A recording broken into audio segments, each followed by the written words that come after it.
Hello दोस्तों, मैं अभिषेक सिंह भदौरिया आपका स्वागत करता हूं अथेनियम एकेडमी की डिजिटल क्लासेस में। और हम लोग अपने टॉपिक स्टार्ट कर रहे हैं। वो हमारा टॉपिक जो लास्ट यूनिट चल रही है उसमें हमारे 3 लेक्चर और रिमेनिंग बचे हुए हैं, फिर हमारे एक बुद्धि टॉपिक कंप्लीट हो जाएगा। आज हम जो टॉपिक अपना स्टार्ट कर रहे हैं बुद्धि में, यानी बाल विकास के अंदर जो चैप्टर है वो है बुद्धि। और बुद्धि में आज हमारा ये लेक्चर जो है वो 5th लेक्चर है।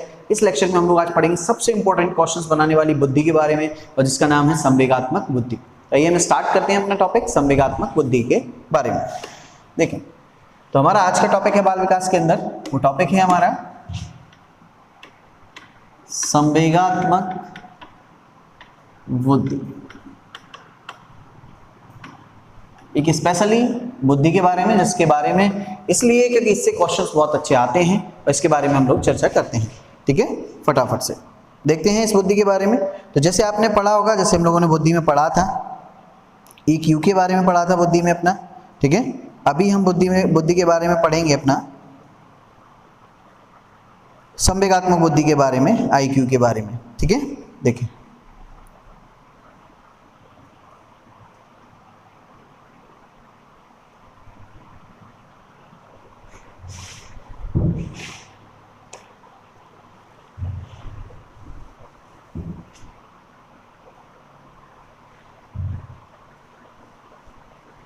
हेलो दोस्तों, मैं अभिषेक सिंह भदौरिया आपका स्वागत करता हूं अथेनियम एकेडमी की डिजिटल क्लासेस में। और हम लोग आज अपना जो विषय स्टार्ट करने वाले हैं वो है हमारा बाल विकास का जो चैप्टर चल रहा है, 4th यूनिट चल रही है बुद्धि। और बुद्धि का 4th topic complete, 4th video हमारा कंप्लीट हो चुका है। 5th लेक्चर है आज का हमारा, और इसमें हम बहुत ही इंपॉर्टेंट टॉपिक पर बात करने वाले हैं, और वो है टॉपिक हमारा संवेगात्मक बुद्धि।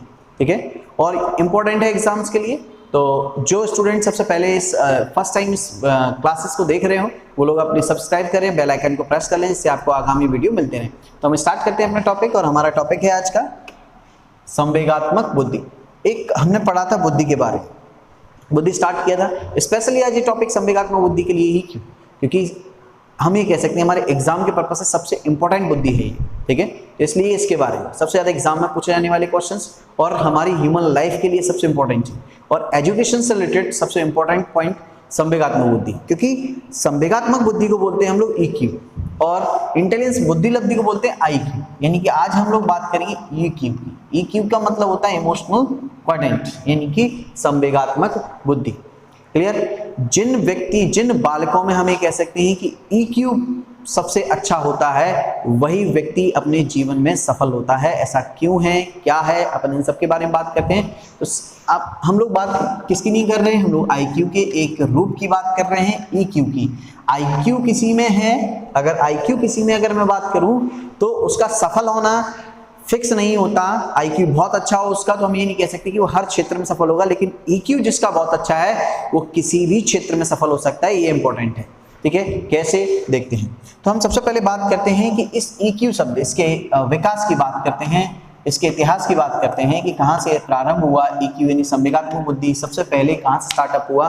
तो हालांकि इसका प्रतिपादन 1995 में माना जाता है, 1995 में माना जाता है, लेकिन इससे पहले भी इसके बारे में हमें कहीं ना कहीं किसी न किसी रूप में बताया। जैसे सबसे पहले हम बात करें तो 1920 में हमारे एक विद्वान हुए जिनका नाम हुआ थॉर्नडाइक। तो इन्होंने बुद्धि के प्रकार बताए थे। तो इन्होंने एक अपना तीसरा प्रकार बताया था, जिसे इन्होंने नाम दिया था, हम ये कह सकते हैं सामाजिक बुद्धि।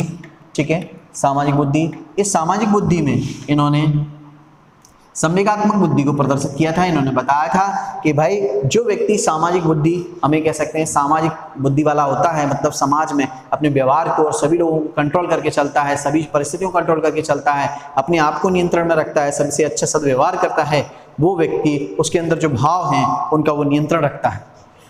तो भाव को ही हम क्या कहते होते हैं, संवेग बोलते हैं। तो 1920 में थॉर्नडाइक ने क्या किया था, संवेगात्मक बुद्धि से हमारा परिचय कराया था, लेकिन ये इन्होंने इसका प्रतिपादन नहीं किया था, इसलिए इसका स्टार्टअप हम 1995 में मानते हैं। इसके बाद में हम बात करते हैं, फिर 1950 में एक विद्वान और आए जिन्होंने एक भावात्मक बुद्धि के बारे में बताया। संवेगात्मक वर्ड यूज नहीं किया, लेकिन उन्होंने भावात्मक बुद्धि के बारे में बताया, और उनका नाम था मैस्लो। हालांकि इनके बारे में हमारे एग्जाम में कोई पूछा नहीं जाता, तो सिंपली इनका बारे में हमें याद नहीं रखना है। हम 1920 बारे में इसके बारे में जरूर याद रखेंगे कि थॉर्नडाइक ने हमें सबसे पहले इसका परिचय कराया। प्रतिपादक नहीं कह जाते, परिचय आपका सबसे पहले अगर पूछा जाए संवेगात्मक बुद्धि का किसने कराया, तो आप तुरंत आंसर बताएंगे कि थॉर्नडाइक के द्वारा इसका परिचय हमारे लिए कराया गया। फिर हम बात करते हैं 1996 में, इनके बाद में अपन बोल सकते हैं बारबरा, ये मोस्ट इंपॉर्टेंट है, याद रखना है आपको, बारबरा ल्यूनर, ठीक है। इन्होंने सबसे पहले भावात्मक बुद्धिमत्ता, अपन ये कह सकते हैं भावात्मक बुद्धिमत्ता शब्द प्रयोग किया, ठीक है। और इन्होंने बताया, देखो ये इसलिए याद करना है क्योंकि इन्होंने हमें बताया कि भावात्मक बुद्धि जिसके अंतर्गत बहुत अच्छी होती है, जिसका विकास बहुत अच्छे से होता है, वो व्यक्ति जीवन में, हम ये कह सकते हैं किसी भी परिस्थिति में सफल हो सकता है, हार्ड वर्कर होता है, या हम ये कह सकते हैं उसका सेल्फ मोटिवेशन चरम सीमा पर होता है, ऐसा इनके द्वारा बताया गया, इसलिए इनको भी याद रखना है। तो पहले व्यक्ति 1920 में थॉर्नडाइक, 1950 में अपने मैस्लो और 1966 में बारबरा आए, ठीक है। इसके बाद हम अगले देखते हैं। चौथे व्यक्ति आपने पढ़ा होगा, मैंने आपको पिछले लेक्चर में पढ़ाया था, जिनका नाम था हार्वर्ड गार्डनर, ठीक है। इनका नाम क्या था, अपन ये कह सकते हैं हार्वर्ड गार्डनर जिनका नाम था, ठीक है। 1983 में जो हमारे विद्वान आए थे, ये हमारे 4th नंबर के 1983 में आपको मैंने बताया था हार्वर्ड गार्डनर, जिनके द्वारा सर्वप्रथम 8 बुद्धि के प्रकार बताए, बहुबुद्धि सिद्धांत दिया था इन्होंने। इसमें इन्होंने 8 प्रकार की बुद्धि बताई थी, फिर इन्होंने 9 प्रकार की बुद्धि बताई थी। तो कई किताबों में 8, कई किताबों में 9, लेकिन आज की परिस्थिति के अनुसार हम आंसर लगाएंगे 8, ठीक है, याद रखना। कई लोग पढ़ाते हैं वो 9 बताते हैं, लेकिन हमें क्या ध्यान देना है। तो 4th नंबर इन्होंने क्या किया था, इन्होंने आपको बताया था मैंने कि इन्होंने बहुबुद्धि सिद्धांत दिया था। तो उस बुद्धि सिद्धांत के अंदर कहाँ इन्होंने संवेगात्मक बुद्धि की बात की थी, मैं बताता हूँ उसके बारे में। तो इन्होंने, आपको याद होगा, तो मैंने आपको एक बताया था अंतरावैयक्तिक और एक बताया था मैंने अंतःवैयक्तिक। इसको हम लोग इस तरीके से भी लिख सकते हैं, कई जगह पे आपको लिख सकता है, ये लिखा मिल सकता है, व्यक्तिगत आत्मन, ठीक है, और दूसरा आत्मन, और दूसरा इसका अंतःवैयक्तिक का लिख सकता है व्यक्तिगत अन्य, ये लिख सकते हैं। अब इनको ऐसा क्यों लिख सकते हैं, क्योंकि कुछ लोगों ने पूछा था, उन्हें पिछली क्लास में समझ में नहीं आया था। अंतर्वैयक्तिक मतलब हम दूसरे के मन की बात को जाने, दूसरे के मन की बात कैसे जानोगे, जब आप उसके भाव जानोगे, और भाव को ही हम क्या कह देते हैं, संवेग। तो इस तरीके से हम संवेगात्मक बुद्धि से परिचित हुए कि हम किसी के भाव समझ सकते हैं, मतलब हमें संवेगों की समझने की हमें बुद्धि है, भाव समझने की बुद्धि है, हम दूसरों को भाव को समझ सकते हैं, मतलब हमारे अंदर भी भाव है और हमारे अंदर वो विकसित है अच्छी तरीके से, ठीक है। और अंतःवैयक्तिक, व्यक्तिगत आत्मन मतलब स्वयं के भावों को समझना, और अंतःवैयक्तिक मतलब दूसरों के, अन्य मतलब दूसरों के भी भाव समझना। वो बुद्धि भी है कि दूसरों के भी भाव को हम अच्छी तरीके से समझ सकते हैं। तो चौथे साइंटिस्ट आपके कौन से हो गए, हार्वर्ड गार्डनर हो गए, जिन्होंने हमें क्या, संवेगात्मक बुद्धि के बारे में बताया, ठीक है। फिर इसके बाद आते हैं, अगला जो नाम आता है वो मोस्ट इंपोर्टेंट है, 5वें जो साइंटिस्ट हैं, ठीक है,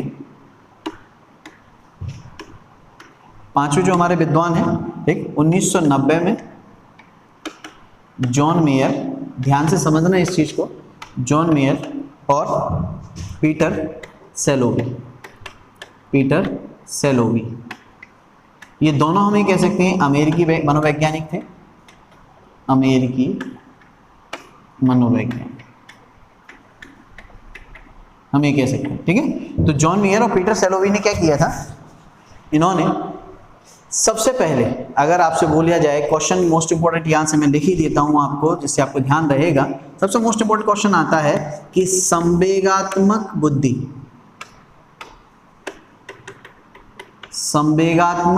शब्द सर्वप्रथम किसने दिया, तो आप तुरंत आंसर बताएंगे कि संवेगात्मक बुद्धि शब्द सर्वप्रथम किसने दिया, तो आप तुरंत आंसर बताएंगे कि संवेगात्मक बुद्धि शब्द सर्वप्रथम हमें किसने दिया, तो आप नाम लेंगे जॉन मेयर एंड पीटर सेलोवी के द्वारा। ये कहाँ के मनोवैज्ञानिक थे, अमेरिकी मनोवैज्ञानिक थे।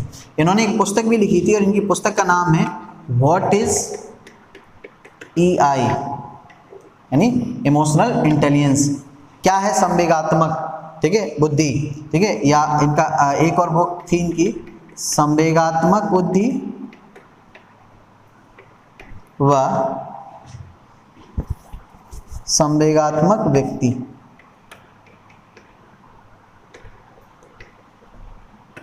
ठीक है। ये इनकी सेकंड बुक थी, पहली बुक इनकी ये है what is EI and second इनकी संवेगात्मक बुद्धि व संवेगात्मक व्यक्ति। क्लियर है, ठीक, इतना समझ में आया सभी को, ठीक है। ये इनके द्वारा दिया गया था। अब हम आगे चलते हैं। तो ये 5वें विद्वान हो गए। अभी तक हमें वास्तविक प्रतिपादक नहीं प्राप्त हुए। हमें सबसे पहला एक क्वेश्चन मिला, वो क्या मिला आपका, संवेगात्मक बुद्धि शब्द किसने प्रयोग किया सर्वप्रथम, तो जॉन मेयर एंड पीटर सेलोवी के द्वारा ये प्रयोग किया गया था, ठीक है। फिर इसके बाद आते हैं, नेक्स्ट हमने बताया था जिसके रियल प्रतिपादक हैं, जो हमारे 6वें साइंटिस्ट हैं, ठीक है, इनका नाम है डेनियल गोलमैन, ठीक है, डेनियल गोलमैन। प्रॉपरली लिख दो इसको अच्छे तरीके से, आपको नाम याद रहेगा विद्वान का, डेनियल गोलमैन, ठीक है। तो ये भी कहाँ के थे भाई, ये भी अमेरिका के थे। ये हैं हमारे क्या, हम ये कह सकते हैं, ये हैं हमारे, अपन ये कह सकते हैं वास्तविक प्रतिपादक संवेगात्मक बुद्धि के, या वर्तमान में आपसे बोल दिया आधुनिक प्रतिपादक किसे कहा जाता है, तो आप इन्हीं को कहेंगे कि संवेगात्मक बुद्धि के आत्मिक वास्तविक प्रतिपादक कहा जाता है डेनियल गोलमैन को, ठीक है। इन्होंने 1995 में क्या किया था, ये अपने कह सकते हैं संवेगात्मक बुद्धि के बारे में बताया था। और इनकी एक पुस्तक है जिसमें इन्होंने बताया था, इनकी जो पुस्तक है वो काफ़ी बड़ी पुस्तक है, जिसका नाम है संवेगात्मक बुद्धि लब्धि से अधिक महत्वपूर्ण क्यों है, ये इनका क्वेश्चन था। इसकी बात मैं भी अपन भी पूछना चाहेंगे, और बिल्कुल पूछना चाहेंगे कि EQ क्यों महत्वपूर्ण है IQ से। एक्चुअल में क्या है, मैंने बताया था जैसे आपको कि इंटेलिजेंस क्वाड्रेंट, यानी एक बच्चा बुद्धिमान है तो जरूरी नहीं कि वो हर एक क्षेत्र में सफल हो, लेकिन अगर वो संवेगात्मक बुद्धि उसकी बहुत अच्छे से विकसित है, जिसके अंदर सेल्फ, अपन तत्व पढ़ेंगे अभी उसके कि संवेगात्मक बुद्धि के तत्व क्या है, ये विकास की ओर है, तो महत्वपूर्ण उसके तत्व क्या है। तो EQ, या हमें कह सकते हैं संवेगात्मक बुद्धि का जो महत्वपूर्ण पार्ट जो है वो ये है कि आप सबसे ज़्यादा, जैसे मैं बात करूं, आप सबसे ज़्यादा कोई इंटेलिजेंट स्टूडेंट को ले लो, और आज के समय में देख रहे हैं आप यंगर सुसाइड कर रहे हैं। कारण क्या है उसका कारण है कि संवेगात्मक बुद्धि उनके अंतर्गत विकसित नहीं है। हमारे यहाँ किताबी ज्ञान दिया जाता है, लेकिन संवेगात्मक बुद्धि को कहीं नहीं पढ़ाया जाता। अमेरिका और जापान में बच्चे इंटेलिजेंट इतने क्यों हैं, क्योंकि भाई वहाँ क्लासों में संवेगात्मक बुद्धि के बारे में कैंप लगते हैं, क्लासों में बताया जाता है। संवेगात्मक बुद्धि को सबसे ज्यादा विकसित किया जाता है। 80%, 20% IQ पर जोर दिया जाता है, 80% EQ पर जोर दिया जाता है, संवेगात्मक बुद्धि को बढ़ावा दिया जाता है। इसलिए वहां सबसे ज्यादा चीजें विकसित हमें प्राप्त हैं, ठीक है। जहां मैंने आपको 2 देशों का नाम लिया, ठीक है। तो ये बुक इनके द्वारा दी गई थी। अब हम बात करते हैं कि गोलमैन ने कौन से तत्व जो दिए थे जिसके कारण ये प्रतिपादक माने गए और महत्वपूर्ण, अपन ये कह सकते हैं इन्होंने अपना निर्वहन किया उस जगह पे। तो गोलमैन के द्वारा जो महत्वपूर्ण तत्व दिए गए वो 5 तत्व दिए गए, ठीक है। वो कौन कौन से तत्व हैं, तो सबसे पहला हम बात करते हैं और इम्पोर्टेंट है, सबसे पहला है आत्म जागरूकता। ये कमी है आज के बच्चों में, ठीक है, हम ये कह सकते हैं आत्मज्ञान, ठीक है। ये सबसे ज़्यादा जरूरी है, क्योंकि जब तक आप जागरूक नहीं होंगे, जब तक आपको पता नहीं होगा कि आखिर हर एक चीज़, जैसे मान लो कि बहुत सारे फील्ड हैं, उन बहुत सारे फील्डों में से अगर आपको सभी की थोड़ी थोड़ी जानकारी होगी तो आपके लिए एक रास्ता नहीं खुला होगा। आप अगर एक रास्ता बंद होता है तो अन्यत्र रास्ते पर आप प्रयास जरूर करेंगे, ठीक है। तो उसे हम कह देते हैं आत्म जागरूकता। दूसरा हम ये कह सकते हैं कि आत्मनियंत्रण। इस पे जरा ध्यान दें, आत्मनियंत्रण की हम लोग बात करते हैं। सेल्फ कंट्रोल होना बहुत आवश्यक है। सेल्फ कंट्रोल होना इसलिए आवश्यक है, जैसे आपसे बोल दिया जाएगा कि आप कल मॉर्निंग में जल्दी सुबह 4 बजे जगना है, ठीक है, और 4 बजे जगना है, 4 बजे की जगह अलार्म बजा, हमने बंद कर दिया और फिर क्या हुआ, सो गए, सुबह 8 बजे जगे, हमारा पूरा टाइम टेबल बिगड़ गया, हमें पढ़ने के लिए सारी चीज़ें हमारी डिस्टर्ब हो गई, हमारे पूरा फुल डे कंप्लीट हमारा डिस्टर्ब हो गया, ठीक है, बस आपके जगने से। अगर आप कोशिश करके उस समय जग जाते तो आप क्या करते, आपकी लाइफ, आपका वो डे बहुत अच्छे से बीतता। क्लियर है। तो अपने आप पर नियंत्रण होना बहुत जरूरी है, और अपने आप पर नियंत्रण करने वाले ही, जैसे कि नेता की बात करें, नेता इतना गाली खाता है, सब कुछ करता है, लेकिन अपने आप पे क्या कंट्रोल करता है और देखो सक्सेस मिलती कि नहीं मिलती। मैं अच्छे नेताओं की बात कर रहा हूँ, पॉलिटिशियन में अगर मेरा यहाँ लेना एक मतलब है तो अच्छे नेताओं की बातचीत से है, ठीक है। जैसे कि APJ अब्दुल कलाम की बात करूं मैं, अटल बिहारी वाजपेयी की बात करूं मैं इनकी बात कर रहा हूं, तो उनके अंदर क्या है, आत्मनियंत्रण था, सेल्फ कंट्रोल था कि मैं ऐसा होगा, अगर हम दूसरों के प्रति अच्छा रवैया रखेंगे तो वो भी हमारे प्रति अच्छा रवैया ही रखेंगे। और सबसे इंपॉर्टेंट है, हम ये बोल सकते हैं आत्म अभिप्रेरणा। आत्म अभिप्रेरणा इसे हम कहते हैं। आत्म अभिप्रेरणा इसे बोला जाता है, हम ये कह सकते हैं इसे बोला जाता है संवेगात्मक बुद्धि का हार्ट संवेगात्मक बुद्धि का हार्ट बोला जाता है, इसको हृदय बोला जाता है। ये तत्व हृदय तत्व कहा जाता है। क्या कहा जाता है? ये हृदय तत्व कहा जाता है। ऐसा क्यों कहा जाता है? क्योंकि भाई ये बहुत जरूरी है हर बच्चे के अंदर।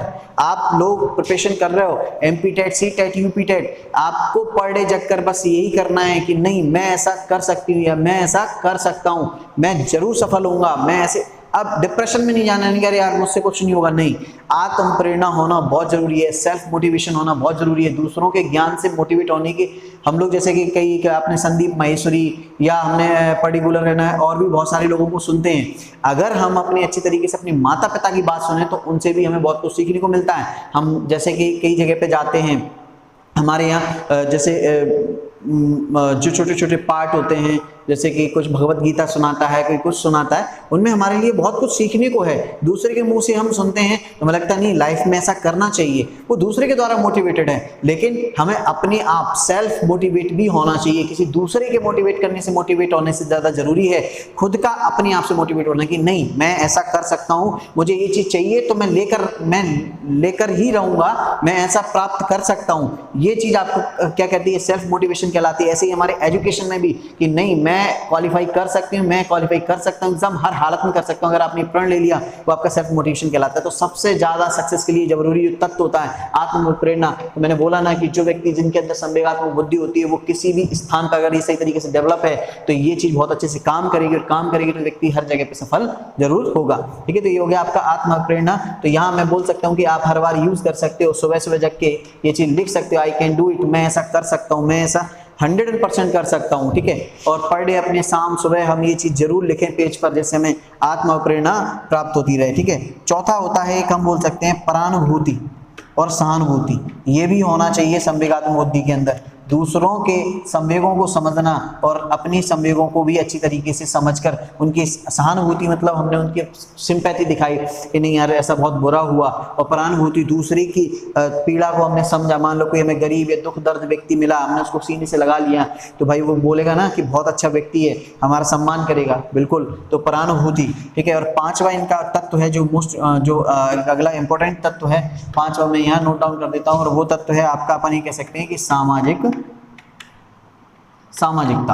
बिल्कुल भाई ये होना भी जरूरी है। सामाजिकता यानी कि लोगों में घुलना मिलना, अपना परिचय देना, सबके साथ अच्छा व्यवहार करना, लोगों को सबको एक साथ लेकर चलना, समभाव, सर्वधर्म, ये सारी चीजें ये सब संवेगात्मक बुद्धि के अंतर्गत आती हैं। और यहाँ पर मैंने बोला ना कि यंगर्स में जो चीज डेवलप नहीं है प्रेजेंट टाइम में, वो यंगर्स में, ये मैं भी यंगर्स हूँ, बट ये चीज 80% लोगों में डेवलप नहीं है जो मेरी एज से बिलोंग करते हैं। तो इसी कारण से लोगों को बहुत सारा तनाव, टेंशन, चीजों को ना मिल पाना, ये सारी समस्याएं होती हैं। ठीक है, तो ये चीज हमें ध्यान देनी है कि हम सेल्फ मोटिवेट रहे हमेशा हर परिस्थिति में। प्रेजेंट टाइम लॉकडाउन की स्थिति है, बहुत सारे लोग, सबसे ज्यादा जो रिसर्च में लिखा गया कि 80% लोग जो बीमारी से ग्रसित होंगे वो डिप्रेशन से होंगे, क्योंकि काम न चल रहा है, कुछ नहीं हो रहा है, जीवन के लिए कैसे खर्च होगा। ऐसा नहीं है, एक अगर समस्या आती है, एक रास्ता अगर बंद होता है, तो हम लोग कई जगह पढ़ चुके हैं कि अगले रास्ते में कहीं ना कहीं से बनते हुए दिखाई देते हैं। एक रोजगार बंद हुआ तो अगले रोजगार के साधन किसी रूप के नए रूप में हमें प्राप्त होंगे, नए तरीके से होने करेंगे, लेकिन कर सकेंगे जब हमारे अंदर आत्म प्रेरणा होगी। मैं बार बार इस वर्ड की बात कर रहा हूँ, क्लियर है? आपको समझ में आया इतना? ठीक है, चलो ये तत्व थे, ये महत्वपूर्ण तत्व थे किसके द्वारा? ये सामाजिक कौशल वगैरह, ये कला, सामाजिक कौशल, ये सामाजिकता बोल सकते हैं। सामाजिक क्या है आपका? कौशल, ये कला है, सभी से मिलना जुलना सभी में होता है। जिनमें ये होता है वो बहुमुखी प्रतिभा वाले लोग कहे जाते हैं, जो हर जगह व्यवहार में सभी जगह एडजस्टमेंट हो जाते हैं सारे। इनसे एक हमें कह सकते हैं कि बहुत अच्छा क्वेश्चन बनता है। वो क्वेश्चन ये बनता है, क्वेश्चन इस तरीके से आता है, पिछले सीटेट में एग्जाम में भी आया था, वो क्वेश्चन ये आया था कि एक व्यक्ति है वो हर जगह समायोजित हो जाता है, हमें कह सकते हैं उसमें किस प्रकार की बुद्धि का अत्यधिक विकास है। तो आप तुरंत आंसर देंगे कि उसमें EQ, इंटेलिजेंस इमोशनल क्वाड्रेंट, यानी कि संवेगात्मक बुद्धि का बहुत अच्छे से विकास है।